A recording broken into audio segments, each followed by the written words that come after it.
Welcome to future vision study centre Salem. So இன்றைக்கி கிளாஸில் நம்ம என்ன பார்க்க போகிறோம் அப்படின்னா யூனிட் 3. ஸோ யூனிட் 3யோட இன்ட்ரொடக்ஷன் அண்ட் காம்பவுண்ட் மைக்ரோஸ்கோப் அப்படின்னா என்னென்று தான் பார்க்க போகிறோம். ஸோ இந்த கிளாஸோட ஓவர்வியூவில் நம்ம இன்ட்ரொடக்ஷன் என்ன, ஆக்சுவலி என்னென்ன மைக்ரோஸ்கோப்ஸில் நம்ம பார்க்க போகிறோம், ஸோ என்னென்ன டிஃப்ரெண்ட் டைப்ஸ் ஆஃப் மைக்ரோஸ்கோப்ஸ் இருக்குது, ஸோ ஒரு மைக்ரோஸ்கோப்பை யார் கண்டுபிடிச்சது, எதுக்காக அது யூஸ் ஆகுது அப்படின்றது வரைக்கும் நம்ம எல்லாமே இதில் பார்க்க போகிறோம். ஸோ இன்ட்ரொடக்ஷனில் ஃபர்ஸ்ட் திங், நம்ம மைக்ரோஸ்கோப்பை எதுக்காக யூஸ் பண்ணுறோம், செல்ஸை, அதாவது நுண்ணுயிரிகளை நம்ம பார்க்குறதுக்காக தான். ஸோ நம்ம இருக்கிறதுலே சிறிய நுண்ணுயிரின்னு எதை சொல்லி வச்சுருக்கோம், செல்ஸை தான் சொல்லியிருக்கோம். இந்த செல்லு, இந்த லாட்டின் வேர்ட் செல்லே அப்படின்றதுலேருந்து தான் வந்திருக்கு. ஸோ அதுக்கு என்ன மீனிங் அப்படின்னா ஸ்மால் கம்பார்ட்மெண்ட் அப்படின்றது தான் meaning. The word cell was first used by Robert Hooke தான் ஃபர்ஸ்ட் யூஸ் பண்ணாங்க. ஸோ இந்த செல் அப்படின்ற இந்த டேர்ம் 300 வருஷம் பழமையானதுன்னு சொல்கிறாங்க. ஸோ அரிஸ்டாட்டில் என்ன பண்ணியிருக்காரு அப்படின்னா ஃபர்ஸ்ட் திங்காக இதை ரெகக்னைஸ் பண்ணியிருக்காரு. ஸோ எதில் இருக்குது அப்படின்னா அனிமல்ஸ்லையும் பிளான்ஸ்லையும் இருக்குது. ஸோ ஒரு organised structural units, that is ஒரு அமைக்கப்பட்ட ஒரு யூனிட்டாக இது எல்லாமே இருக்குது. ஸோ ஒரு ஒழுங்குமுறையான ஒரு யூனிட்டாக இது எல்லாமே இருக்குது. இந்த செல்ஸ்ன்றது இப்படி தான் இருக்குன்றதை யார் சொல்லியிருக்கா, அரிஸ்டாட்டில் வந்து சொல்லியிருக்காங்க. ஸோ ராபர்ட் ஹூக் என்ன பண்ணியிருக்காரு அப்படின்னா இந்த ஹனிகாம் மாதிரி ஒரு ஸ்ட்ரக்சர் இருக்குது. ஸோ இதில் நிறையா கார்க் டிஷ்யூஸ், தட் இஸ் இந்த மாதிரி அமைப்பில் டிஷ்யூஸ் எல்லாமே ரொம்ப சிறியதாக கம்பார்ட்மெண்ட் மாதிரி அடைஞ்சு இருக்குது. ஸோ அப்படின்னு 1665 கண்டுபிடிச்சிருக்காரு. So cell wall observed by him. So இதோட செல் வாலை வந்து என்ன பண்ணியிருக்காரு, அப்சர்வ் பண்ணி வச்சிருக்காரு. ஸோ அதுக்கப்புறம் என்ன பண்ணியிருக்காரு அப்படின்னா ஆண்டனி வான் லிவன்ஹூக் observed unicellular particles which he named as a protoplasm theory. So என்ன பண்ணியிருக்காரு அப்படின்னா ராபர்ட் ஹூக்கு இந்த அவுட்டர் ஸ்ட்ரக்சரை மட்டும் பார்த்துட்டு அதை அப்படியே விட்டுருவார். பட் இந்த ஆண்டனி வான் லிவன்ஹூக் என்ன பண்ணியிருப்பார் அப்படின்னா இந்த செல்லு எப்படி அரேஞ்ச் ஆயிருக்கு, ஸோ செல்லுக்குள்ளே என்னென்ன மாதிரி கம்பார்ட்மெண்ட்ஸ்லாம் இருக்குது, புரோட்டோபிளாசம்னா என்ன அப்படின்றத படித்து புரோட்டோபிளாசம் தியரி அப்படின்றத அறிமுகப்படுத்தியிருப்பார். ஸோ அதுக்கப்புறம் ஹெர்ட்விக் ஹக்ஸ்லி அப்படின்றவர் protoplasm as a basic unit of life, that is என்ன சொல்கிறாங்க, ஃபிசிக்கல் பேசிஸ் ஆஃப் லைஃப், நம்ம உயிர் வாழ்கிறதுக்கு ரொம்ப தேவையான ஒரு விஷயமா இந்த புரோட்டோபிளாசமை ஹெர்ட்விக் ஹக்ஸ்லி வந்து சொல்லியிருப்பார். So streaming movement of cytoplasm, that is cyclosis அப்படின்னு நம்ம சொல்கிறோம். அப்படின்னா என்னது, அந்த streaming movement, that is how the cytoplasm moves அப்படின்றத பார்க்கறது தான் இந்த streaming movement of cytoplasm. Next thing, ஒரு பிஹெச், ஒரு புரோட்டோபிளாசமோட பிஹெச் எவ்வளோ இருக்கணும் அப்படின்னா 6.8 இருக்கணும். ஸோ 3 டைப்ஸ் ஆஃப் செல்ஸை நம்ம வந்து பார்த்துட்ருக்கோம். So first one is prokaryotes, eukaryotes, அப்புறம் mesokaryotes. So what is prokaryotes அப்படின்னு பார்த்தோம் அப்படின்னா which is not bounded by the nuclear membrane. So அந்த ப்ரோகேரியோட்ஸோட அவுட் சைடில் நியூக்ளியர் மெம்பரைன் எதுவுமே இருக்காது. ஸோ மீசோகேரியோட்ஸ் அப்படின்னு பார்க்கும்போது which share some of the characteristics of both prokaryotes and eukaryotes.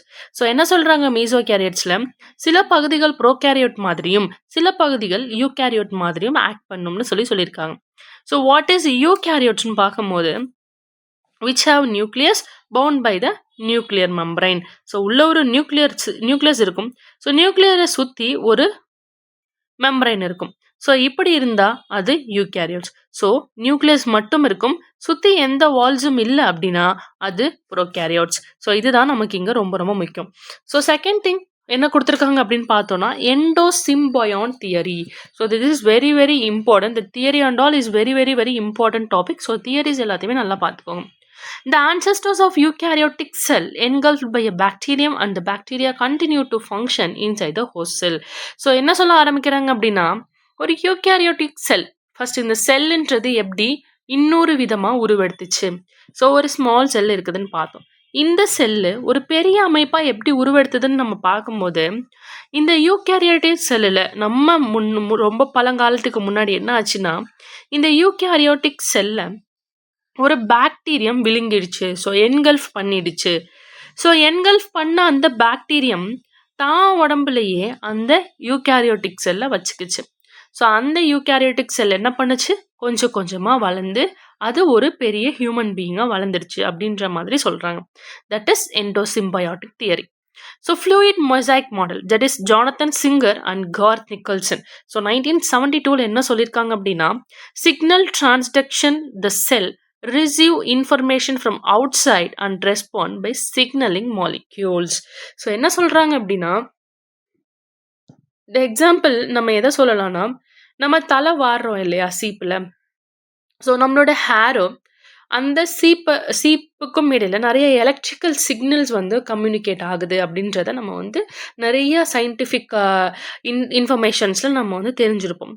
So அதை நம்ம எக்ஸாம்பிளாக வச்சு இங்கே என்ன கண்டுபிடிச்சிருக்காங்கன்னா, இந்த ஜானத்தன் சிங்கரும் கார்த் நிக்கல்சனும், ஸோ சிக்னல் டிரான்ஸ்டக்ஷன் நடக்குது. தட் இஸ் என் உடம்புக்குள்ளே இருக்கக்கூடிய ஒரு செல்லு ஆப்போசிட் பர்சனுக்குள்ளே இருக்கக்கூடிய இன்னொரு செல்லுக்குள்ளே இருக்கக்கூடிய இன்ஃபர்மேஷனை பகிர்ந்துக்குது. ஸோ ஆப்போசிட்ஸ் தட் இஸ் ஹார்மோன்ஸ்னு நம்ம சொல்கிறோம் இல்லையா, அட்ராக்ட் ஆகுதுன்னு சொல்கிறோம் இல்லையா. ஸோ இது மாதிரி மாலிக்யூல்ஸ் எல்லாமே ஒன்றுக்கு ஒன்றுக்கு சிக்னல் கொடுத்து அதுக்கு ரெஸ்பாண்ட் பண்ணிக்கிறாங்க அப்படின்றத நம்ம வந்து பார்க்குறோம். ஸோ எண்டோபிளாஸ்மிக் ரெட்டிகுலம் அப்படின்ற வேர்டை யார் கண்டுபிடிச்சது அப்படின்னு பார்த்தோம் அப்படின்னா, கேஆர் போர்ட்டர் 1948, கால்கி பாடியை கேமிலோ கால்கி 1898. ஸோ மைட்டோகாண்ட்ரியா ஏ கொலிக்கர் 1880 ஃபர்ஸ்ட் அப்சர்வ்ட் மைட்டோகாண்ட்ரியா அப்படின்றத இவங்க தான் கண்டுபிடிச்சிருக்காங்க. ஸோ ஆல்ட்மேன் அப்படின்றவங்க 1894 பயோபிளாஸ்ட் அப்படின்னு மைட்டோகாண்ட்ரியாவுக்கு இன்னொரு பேரும் வச்சிருக்காங்க. ஸோ 1897 அண்ட் 1898 பெண்டான்றவங்க அதுக்கு மறுபடியும் மைட்டோகாண்ட்ரியா அப்படின்ற பேரே வச்சுட்டாங்க. ஸோ ரிபோசோம் ஜார்ஜ் பல்லடி அப்படின்றவங்க biogenesis of ribosome or de novo formation auto replication and nucleolar origin. So ஒரு ரிபோசோம் எப்படி இருக்கும், அதோட பயோஜெனசிஸ் என்ன, அது that is that genetical role in biological organism. So ஒரு உயிருள்ள ஒரு பொருட்களில் இருக்கக்கூடிய ஒரு ஜெனட்டிக்கல் ரோல் எப்படி நடக்குது, அவங்களோட டிஎன்ஏ எப்படி ஃபார்ம் ஆகுது, that is de novo formation. So அது எப்படி ஆட்டோ ரெப்ளிகேஷன் ஆகுது, ஸோ எப்படி அந்த டிஎன்ஏ ரெப்ளிகேட் ஆகுது, ஸோ நியூக்ளியோலார் ஆர்ஜின் எப்படி இருக்குது அப்படின்றத சொன்னது தான் இந்த ரிபோசோம் ஜார்ஜ் பல்லடி அப்படின்றவங்க தான் இதை சொல்லியிருக்காங்க. So 80s and 70s Svedberg unit sedimentation coefficient. So என்ன சொல்லியிருக்காங்க, 80s ஸ்ட்ராண்ட் 70s ஸ்ட்ராண்ட் அப்படின்னு நம்ம டிஎன்ஏல படிச்சிருப்போம் இல்லையா. ஸோ அது எல்லாத்தையுமே நான் ஸ்வெட்பர்க் யூனிட்னு நம்ம சொல்லுவோம். ஸோ அப்படி இருக்கக்கூடிய செடிமெண்டேஷன் கோஎஃபிஷியன்ட்னா என்ன அப்படின்றதையும் கண்டுபிடிச்சிருக்காங்க. ஸோ லைசோசம் 1953 யார் கண்டுபிடிச்சிருக்காங்க அப்படின்னா, Christian de Duve. So suicidal bags அப்படின்னு அதை சொல்லியிருக்காங்க. So centrioles 9 triplet peripheral fibrils, that is 9+0 pattern. The centrioles எப்படி 9, that is 3 ரோவா எப்படி 9 இதை அரேஞ்ச் ஆகியிருக்கு அப்படின்றத சொல்லவங்க யார் அப்படின்னா, 9 centrioles 9+0 பேட்டர்னில் இருக்குது அப்படின்றதையும் கண்டுபிடிச்சிருக்காங்க. So vacuoles covered by single unit membrane called tonoplast. So vacuolesல இருக்கக்கூடிய, ஸோ வேக்கோல்ஸ்னால் எம்டி ஸ்பேஸ் நம்ம பார்த்துருப்போம் இல்லையா, நம்மளோட ஸ்மாலர் ஸ்டாண்டர்ட்ஸ்லேயே பார்த்துருப்போம். ஸோ அது டோனோபிளாஸ்ட்டை எப்படி கவர் பண்ணி இருக்குது. So nucleus brain and heart of the cell நம்ம சொல்கிறோம். குரோமோசோம்ஸ் என்ன சொல்கிறோம் அப்படின்னா, யார் இதை ஃபர்ஸ்ட் இன்ட்ரடியூஸ் பண்ணாங்க அப்படின்னா, Waldeyer 1888. So types of chromosome based on position of centromere. So centromere எப்படி இருக்குன்றதை பொறுத்து அந்த குரோமோசோமோட பொசிஷன் எப்படி இருக்குது. ஸோ அவங்க மெட்டாசென்ட்ரிக்கா இல்லை டீலோசென்ட்ரிக்கா இல்லை ஏக்ரோசென்ட்ரிக்கான்றதை நம்ம பார்க்குறோம். So cell biology is the study of structure and functions of the cells. So cell பயாலஜினா என்னது, ஒரு செல்லோட ஸ்ட்ரக்சரையும் அதோட ஃபங்க்ஷனையும் படிக்கிறது தான். ஸோ அதுக்கு பேர் தான் என்ன சொல்கிறாங்க அப்படின்னா சைட்டாலஜி அப்படின்னு சொல்கிறாங்க. So histology describes the arrangement of various tissue systems in an organism, where a cytology is confined to study of various cells in the tissues. So histology அப்படின்னா நம்ம நார்மலாக ஒரு டிஷ்யூவை பற்றி படிப்போம். So what is this tissue, so இந்த tissue நான் எங்கேருந்து எடுத்தேன், என்னோட பிரெயின்லேருந்து எடுத்தேனா, என்னோட கிட்னிலேருந்து எடுத்தேனா, நான் என்னென்ன மாதிரிலாம் இந்த டிஷ்யூவை கிளாஸிஃபை பண்ணுவேன், தட் இஸ் ஸ்குவாமஸ் எபித்திலியமா. ஸோ என்னென்ன மாதிரி எபித்திலியல் லேயர்ஸாக இதை நான் மென்ஷன் பண்ணுவேன், தட் இஸ் கேட்டகரைஸ் பண்ணுவேன் அப்படின்றத படிக்கிறது ஹிஸ்டாலஜி. ஸோ சைட்டாலஜி அப்படின்னா என்ன அப்படின்னா, அந்த டிஷ்யூஸ்குள்ளே இருக்கக்கூடிய வேரியஸ் செல்ஸ், ஸோ என்னென்ன மாதிரியான செல்ஸ் எல்லாம் இருக்குது அப்படின்றத படிக்கிறது தான் சைட்டாலஜின்னு சொல்கிறோம். ஸோ ஸ்கிவன் அப்படின்றவங்க generally call the father of cell biology. ஏன் அப்படின்னா இவங்க தான் அந்த செல்லோட மார்ஃபாலஜி அண்ட் ஃபிசியாலஜியை ஃபர்ஸ்ட் டைம் கண்டுபிடிச்சிருக்காங்க. ஸோ மாலிகுலர் பயாலஜி அப்படின்றது என்ன அப்படின்னா study of biomolecules and their metabolism in the cell. So ஒரு மாலிக்யூல் நம்ம உடம்புல இருக்கக்கூடிய ஒரு செல்லு, அந்த செல்லுக்குள்ளே இருக்கக்கூடிய மாலிக்யூல்ஸு எப்படியெல்லாம் மெட்டபலைஸ் பண்ணுது, என் உடம்புல இருக்கக்கூடிய ஊட்டச்சத்தை ஒரு கையளவு உள்ள ஒரு சாப்பாடு நான் சாப்பிட்றேன்னா, அந்த சாப்பாடை எப்படிலாம் பிரேக் டவுன் பண்ணுது, என்ன மாதிரி புரோட்டீன்ஸ், வைட்டமின்ஸ், மினரல்ஸா அது கன்வெர்ட் ஆகுது, என்னோட டிஷ்யூ அதை எப்படி எடுத்துக்குது, அது எனர்ஜியை எப்படி ப்ரொடியூஸ் பண்ணுது அப்படின்றது தான் இந்த மெட்டபாலிசம். ஸோ இந்த மெட்டபாலிசமை என்னென்ன மாதிரிலாம் பண்ணுது, இந்த மாலிக்யூல்ஸ் எப்படியெல்லாம் பண்ணுது அப்படின்றத படிக்கிறது தான் molecular biology. So it deals with genes, their regulation and their products of expression. So என்ன பண்ணுது, அதோட ஜீன்ஸ்னால் என்ன, அந்த மாலிகுலர் பயாலஜியில் என்னோட டிஎன்ஏக்கு எப்படி சத்து போகுது, டிஎன்ஏ எப்படி ப்ராசஸ் ஆகுது, ஸோ அதோட ரெகுலேஷன் எப்படி இருக்குது, ஸோ டிஎன்ஏ ஜீன்ஸ் எல்லாமே எப்படி வேலை பார்க்குது, ஸோ அதோட எக்ஸ்பிரஷன் எப்படி இருக்குது. For example study of nucleic acid is an aspect of molecular biology. So nuclear biology பற்றி இப்போ நான் படிக்கிறது என்னது, aspect of molecular biology. So the term molecular biology அப்படின்றது ஃபர்ஸ்ட் டைம் யார் யூஸ் பண்ணியிருக்காங்க அப்படின்னா William Astbury in 1945. The first reference on cell biology was made by, so first time யார் பண்ணியிருக்கா, John Swammerdam in the year 1695ல. So இவங்க தான் red blood cells of ஃப்ராகை பற்றி படிச்சிருக்காங்க. ஸோ 1865ல ராபர்ட் ஹூக் என்ன டிஸ்கவர் பண்ணியிருக்காங்க அப்படின்னா ஒரு பீஸ் ஆஃப் காக் under the magnifying lenses. So Robert Hooke என்ன பண்ணியிருக்காரு அப்படின்னா ஒரு கார்க்கோட ஒரு பீஸை எடுத்து என்ன பண்ணியிருக்காரு, மேக்னிஃபையிங் லென்சஸ், தட் இஸ் நம்ம இப்போ பார்த்துட்டு இருக்க மைக்ரோஸ்கோப் கடியில் என்ன பண்ணியிருக்காரு வச்சு அவர் செக் பண்ணியிருக்காரு. ஸோ அந்த காக்கில் நிறைய விதமான சாம்பர்ஸ் இருக்குது, வால்ஸ் இருக்குது. ஸோ அந்த சாம்பர்ஸை தான் நம்ம செல்லுன்னு சொல்கிறோம்னு சொல்கிறோம். ஸோ 1723ல லுவன் ஹூக் என்ன பண்ணியிருப்பார் அப்படின்னா நம்மளோட பிளட் செல்ஸ் என்ன, ஸ்பெர்ம்ஸ் தட் இஸ் ஸ்பெர்மெட்டோசோவா எப்படி மூவ் ஆகுது, புரோட்டோசோவான்ஸ், ஸோ மைக்ரோஸ்கோப் கடியில் வச்சு எல்லாத்தையுமே செக் பண்ணியிருப்பாரு. ஸோ அதுக்கப்புறமா எல்லாத்தையும் டீட்டெயிலாக கலெக்ட் பண்ணியிருப்பாங்க. So type of microscopes, so நம்ம ஒரு ஆர்கானிசம் எப்படி இருந்தது, ஸோ அதோட செல் ஸ்ட்ரக்சர் என்ன அப்படின்றத நம்ம கண்டுபிடிச்சிட்டோம். ஸோ டிஃப்ரெண்ட் வகையான செல் டைப்ஸையும் இன்னும் கொஞ்சம் டெப்த்தாக நான் அதை ஜூம் பண்ணி பார்க்கணும் எனக்கு தேவைன்றதுனால நம்மளோட தேவைக்கு ஏற்ற மாதிரி நிறைய டைப் ஆஃப் மைக்ரோஸ்கோப்ஸை நம்ம கண்டுபிடிக்க ஆரம்பித்தோம். So the first reference on cell biology was made by John Swammerdam in 1658ல. ஜான் ஸ்வாமர்டாம் என்ன பண்ணியிருக்காங்க, செல் பயாலஜிக்கு ஏற்ற மாதிரி ஒரு ஃபர்ஸ்ட் ரெஃபரன்ஸை வச்சு ஒரு மைக்ரோஸ்கோப் கண்டுபிடிச்சிருக்காங்க. ஸோ எப்படி பண்ணாங்க அப்படின்னா ஒரு ஃப்ராகில் இருக்கக்கூடிய ரெட் பிளட் செல் எடுத்து தான் பண்ணாங்க. ஸோ ராபர்ட் ஹூக் என்ன பண்ணியிருந்தார் அப்படின்னா மேக்னிஃபையிங் லென்ஸை வச்சு பார்த்துருப்பாரு. ஸோ அதுதான் நம்ம பார்த்த மாதிரி அந்த சாம்பர்ஸ் நிறையா இருக்குன்றதை கண்டுபிடிச்சிருப்பாங்க. ஸோ இந்த சாம்பர்ஸை தான் நம்ம என்ன சொல்கிறோம், செல்ஸ்னு சொல்கிறோம்.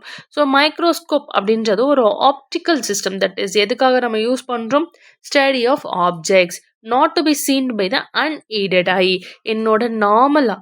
நான் நார்மலாக ஒரு பொருளை எப்படி பார்க்கணும்னா அப்படி என்னால் அந்த மைக்ரோஸ்கோப்பில் என்ன பண்ண முடியும், அதை பார்க்க முடியும். ஒரு செல்ஸை நல்லா ஜூம் பண்ணி பார்க்க முடியும். ஸோ வெரி ஸ்மாலாக தெரியும், விச் ஆர் அதர்வைஸ் இன்விசிபிள். நார்மலாக நான் பார்க்கக்கூடிய ஒரு பொருள் எனக்கு இன்விசிபிளாக இருக்கும். ஸோ மைக்ரோஸ்கோப் கடியில் பார்க்கும்போது எனக்கு அது தெரியும். ஸோ மைக்ரோஸ் அப்படின்னா ஸ்மால் அர்த்தம், scorpion to see to look, so ரொம்ப சின்னதாக இருக்குன்னு அர்த்தம். ஸோ நம்மளோட இன்எவிட்டபிள் இன்ஸ்ட்ருமெண்ட்டாக இது இருக்குது. ஸோ கிளினிக்கலுக்கும் லேபரேட்டரி ஸ்டடீஸ்க்கும் ஃபர்ஸ்ட் மைக்ரோஸ்கோப் யார் டிசைன் பண்ணது, Janssen and Hans. So Janssen microscope அப்படின்றது தான் ஃபர்ஸ்ட் நம்ம கண்டுபிடிச்சிருக்க காம்பவுண்ட் மைக்ரோஸ்கோப். இதுதான் நம்மளோட ஃபர்ஸ்ட் மைக்ரோஸ்கோப்பும் கூட. இதில் 2 டியூப்ஸ் இருக்கும், one inside the other is a magnification in the 9 times. So நிறைய மேக்னிஃபிகேஷன் நம்ம பண்ணுறதுக்கும், தட் இஸ் நம்ம ஜூம் பண்ணி பார்க்குறதுக்கும் இதை அலோவ் பண்ணுது. So optical system of microscope signifies the object into several folds and their original size.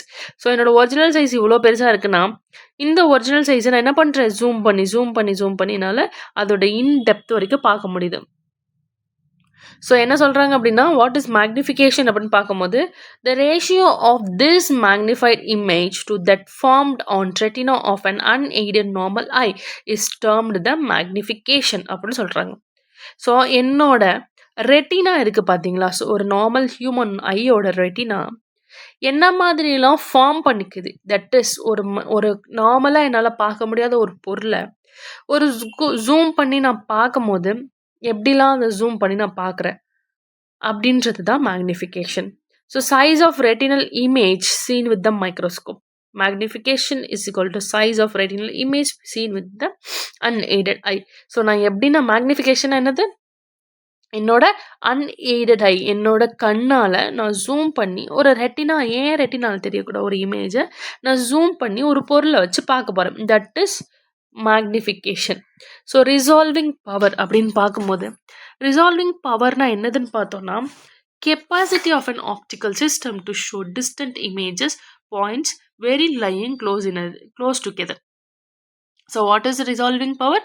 So ரொம்ப தூரத்தில் இருக்க பொருளையோ என்னால் பார்க்க முடியாத ஒரு பொருள் என்னோட ஆப்டிக்கல் சிஸ்டம் தட் இஸ் என்னோட ஐனால அதை பார்க்க முடியாது. நான் அதை தூரத்தில் இருக்க அந்த பொருளை நான் ரொம்ப கிட்டக்க வச்சு நான் பார்க்க போறேன். அதுக்கு பேர் தான் resolving power. So resolving power நம்ம ஹியூமனுக்கு எவ்வளோ இருக்குது? 0.1 mm இருக்குது. The human eye distinguishes object up to the size of 0.1 mm. So என்ன சொல்றாங்க? ஒரு ஹியூமன் ஐக்கு இந்த எம்எம்க்கு மேலே இருக்கக்கூடிய எல்லா ஆப்ஜெக்டையும் பார்க்க முடியும், டிஸ்டிங்விஷ் பண்ண முடியும். இதுதான் அப்படின்னு நம்மளால கண்டுபிடிக்க முடியும். பட் அது கம்மியாக இருக்கிறத நம்மளால பார்க்க முடியாது. So resolving power depends on the wavelength of the light and numerical aperture of the objective lens. So எப்படி சொல்கிறாங்க? நம்மளோட ரிசால்விங் பவர் எப்படி இருக்காமா, நம்ம கண்ணோட வேவ் லென்த் எப்படி இருக்குது அந்த லைட்டுக்கு. ஸோ நான் ஒரு பொருளை பார்க்குறேன்னா எனக்கு தெரிஞ்சிருமா? அது கண்டிப்பாக கிடையாது. அந்த லைட்டு அந்த பொருள் மேலே எப்படி படுத்தோ அதை வச்சு தான் என்னோட வேவ் லென்த் எனக்கு தெரியும். நான் எப்படி பார்க்க போறேன்னு எனக்கு தெரியும். ஸோ அந்த numerical aperture of the objective lens. So எப்படி நான் கண்டுபிடிக்க போறேன்றது அந்த ரிசால்விங் பவரை பொறுத்து தான் இருக்கு. So the limit of resolution is the minimum distance between 2 points. So என்ன சொல்கிறாங்க? ஒரு 2 பாயிண்ட்டுக்கு இடையில என்ன டிஸ்டன்ஸ் இருக்குதோ ஸோ அதை தான் என்ன சொல்கிறாங்க? Minimum distance between the 2 points resolvable separate points when viewed through the lenses. So lens மூலயமா நான் பார்க்கும்போது எனக்கு என்ன தெரியுது? 2 டிஃப்ரெண்ட் ஆப்ஜெக்ட் எனக்கு என்ன தெரியுது? அதோட பாயிண்ட் ரிசால்வபிளாக இருக்குது. ஸோ செப்பரேட்டாக இருக்கும்போது என்னோட லென்ஸ்னால என்னால் பார்க்க முடியுது.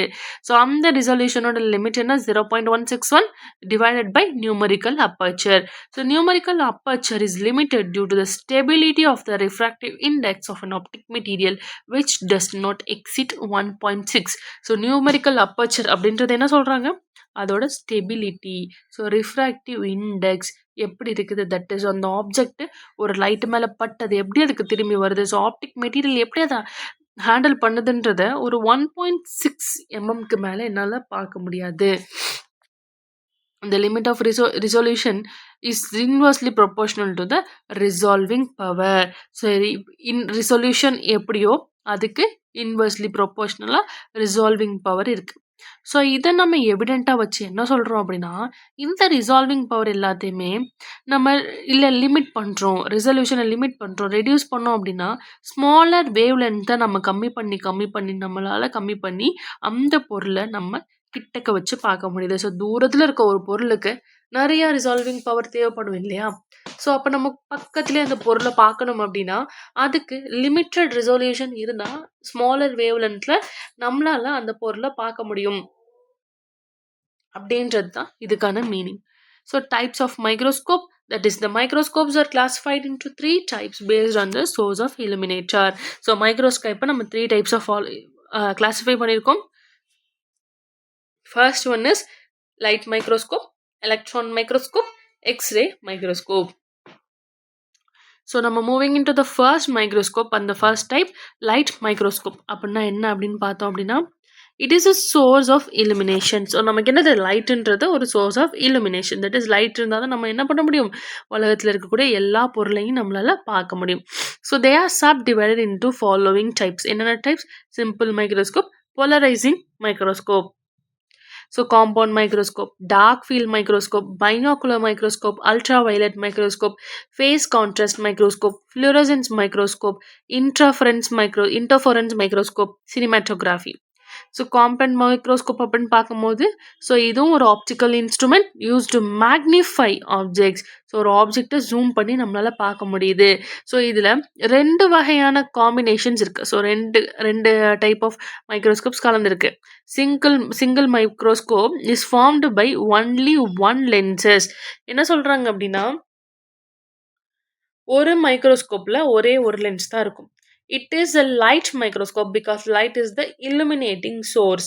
ஸோ நம்ம இங்கே பார்க்கக்கூடியது எப்படி இருக்கும் அப்படின்னா நம்ம இதை நான் நார்மலாக எல்லா சின்ன சின்ன லெபரேட்டரிஸ்லையும் ஸோ ஸ்கூல்ஸ் அண்ட் காலேஜஸில் யூஸ் பண்ணுறோம் இல்லையா. ஸோ லைட் மைக்ரோஸ்கோப்புக்கு natural light, that is not a powered light, that electricity use பண்ணுற அந்த லைட்டு கிடையாது. ஸோ நேச்சுரல் சன்லைட்டுக்கு அடியில் நம்ம வச்சு பார்க்கக்கூடியது தான் இதோட சோர்ஸ் ஆஃப் illumination நம்ம வந்து சொல்கிறோம். ஸோ இதோட பிரின்சிபல் என்ன? இந்த காம்பவுண்ட் மைக்ரோஸ்கோப் வந்து பிரின்சிபல் ஆஃப் ஆப்டிக்ஸில் தான் ஒர்க் ஆகுது. ஸோ இதில் லென்ஸ் இருக்குது. So we can magnify the objects very closely. So stacking lenses the magnification is increased. So என்ன சொல்கிறாங்க, லென்ஸை மாற்றி மாற்றி நம்ம மேக்னிஃபிகேஷனை இன்க்ரீஸ் பண்ணிக்கலாம். ஸோ லைட்டை மட்டும் தான் இது சோர்ஸாக எடுத்துக்கும். டயஃபக்ராம் இருக்குது. ஸோ அப்ஜெக்டிவ் லென்ஸ் இருக்குது, ஐபீஸ் இருக்குது. ஸோ ஐபீஸ் மூலயமா நம்மளால இதை பார்த்துக்க முடியுது. ஸோ லைட் என்ன பண்ணுது, அந்த டயஃபக்ராம் மூலயமா உள்ள நுழையுது. இந்த டயஃபக்ராம் என்ன பண்ணுது, லைட் எல்லாத்தையும் சேகரித்து அந்த ஆப்ஜெக்ட்டுக்கு கொடுக்குது. ஸோ நம்ம பின்னாடி இமேஜ் இருக்கும். we can see that the objective lens produces a real inverted magnified image of the object. So இந்த அப்ஜெக்டிவ் லென்ஸ் என்ன பண்ணுது, அந்த ஆப்ஜெக்டோட இன்வெர்டட் இமேஜ், ரியல் இமேஜை நமக்கு கொடுக்குது. So magnified image act as an object for the eyepiece. So என்ன சொல்லுது, அந்த ஐபீஸ்க்கு ஒரு மேக்னிஃபைட் இமேஜை வந்து கொண்டுட்டு வந்து கொடுக்குறது யார், இந்த ஐபீஸ் தான் சொல்கிறாங்க. So magnifying power. ஸோ அதுக்கு முன்னாடி இந்த eyepiece produces a virtual inverted and a magnified image of the object. So நான் சொன்ன மாதிரி ஐபீஸ் தான் என்ன பண்ணுது,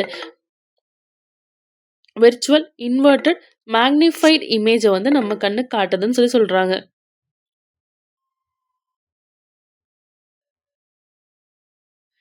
so the next thing is magnifying power.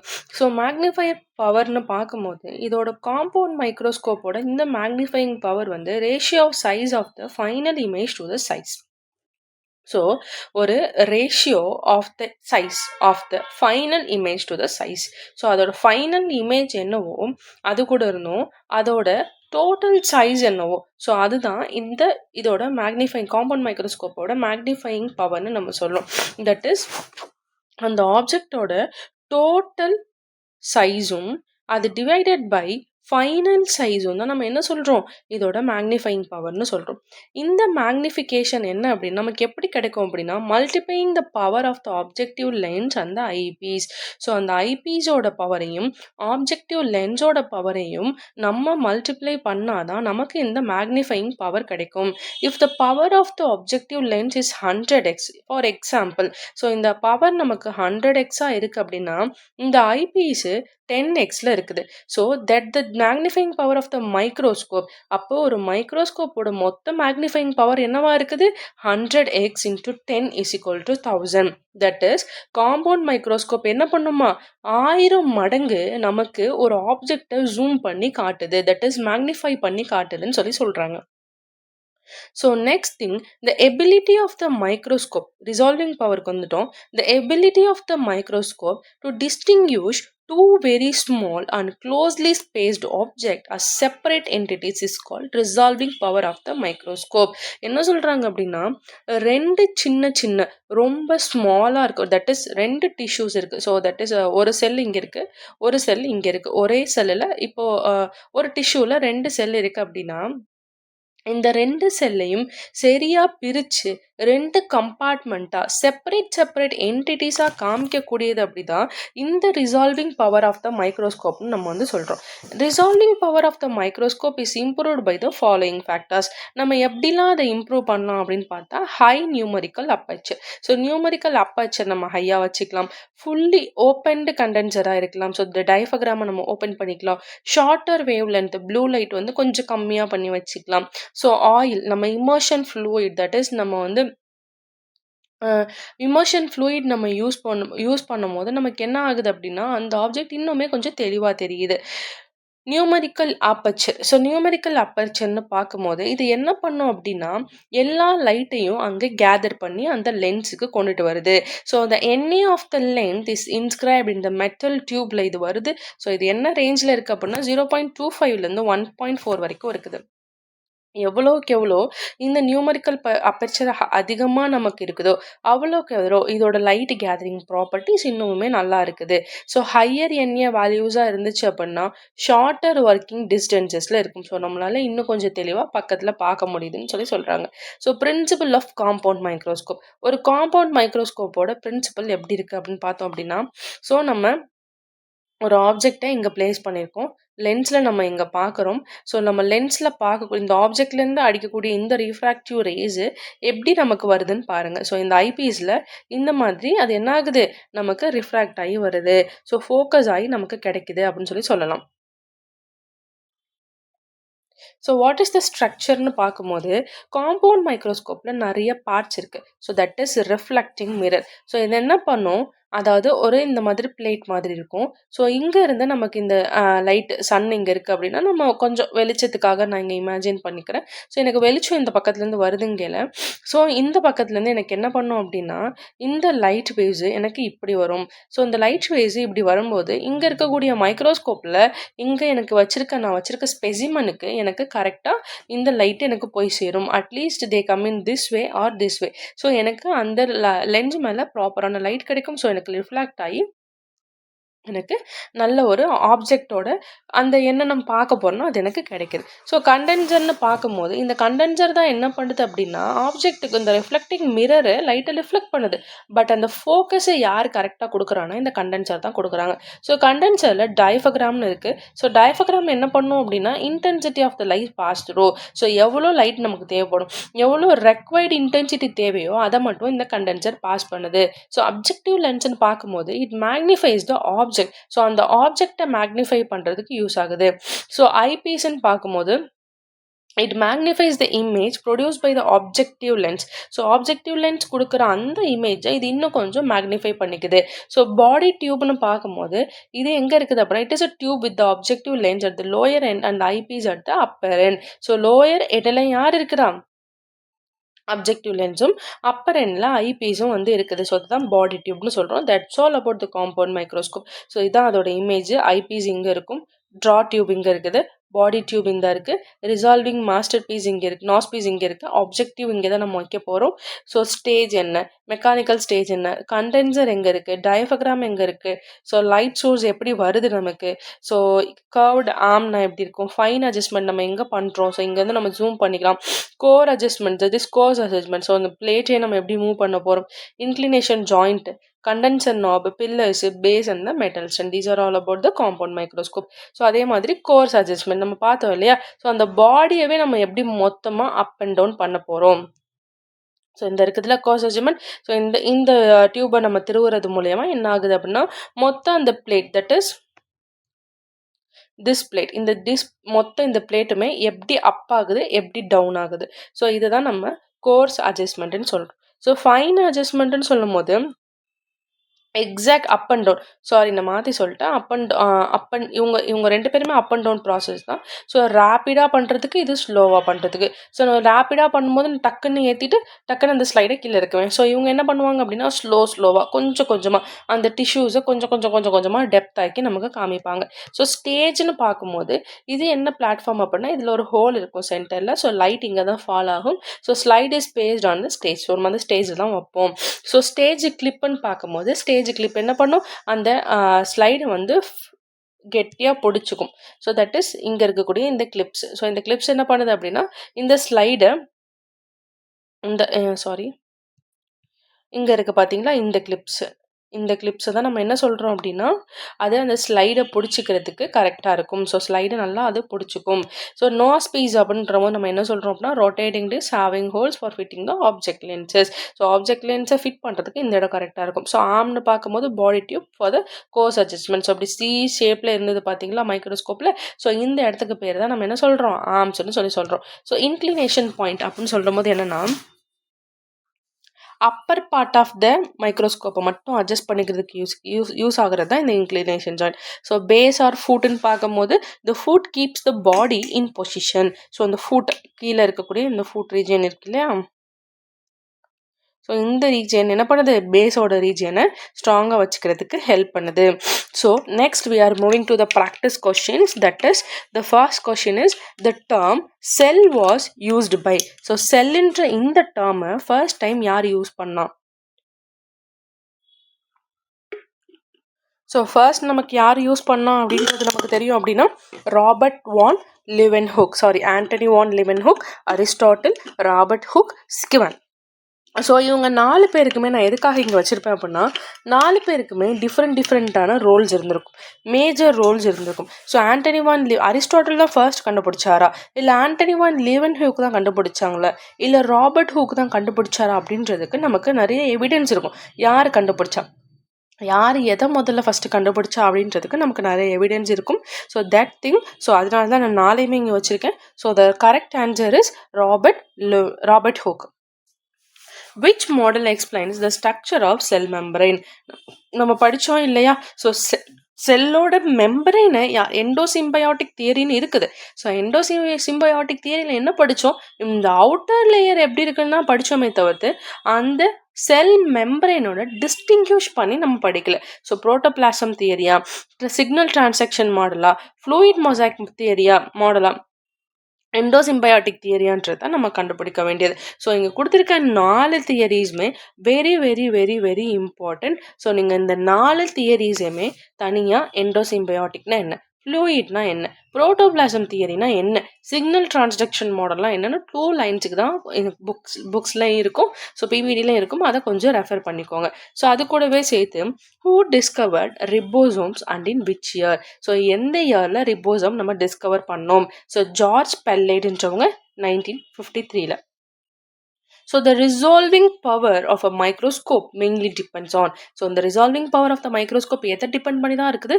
Numerical aperture and wavelength of light. So size வச்சா கிடையாது. So magnification only. ஸோ ஒன்லின்னு இருந்தாலே நம்ம அதை ரிஜெக்ட் பண்ணுவோம். ஸோ மேக்னிஃபிகேஷன் ஒன்லின்றது தப்பு.